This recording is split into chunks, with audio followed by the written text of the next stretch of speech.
Aluminum welding looks easy until you actually try it. It may look similar to other materials, but in reality, aluminum TIG welding requires a completely different level of control in both settings and technique. The biggest challenge comes from the oxide layer on the surface. This layer has a much higher melting point than the base metal, which means if it's not properly removed, the weld pool simply won't fuse. That's why aluminum often feels unresponsive when you first try it.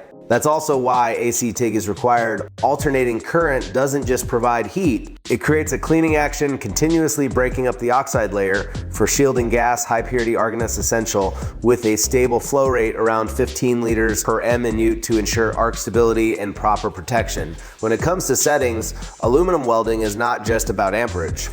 The two key variables are AC frequency and AC balance.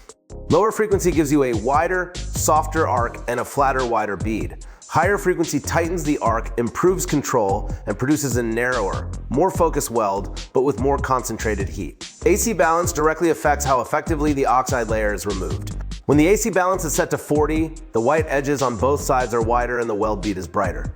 When it's set to 20, the white edges on both sides are more concentrated. Tungsten preparation is another critical difference. Unlike DC TIG, aluminum requires a bald tungsten tip. A clean, bright ball indicates proper shielding and stable arc conditions. In terms of technique, aluminum welding relies heavily on rhythm and control. The most common approach is a dab technique. Establish the puddle, add filler, pull back, move forward, repeat. Maintaining consistency is key.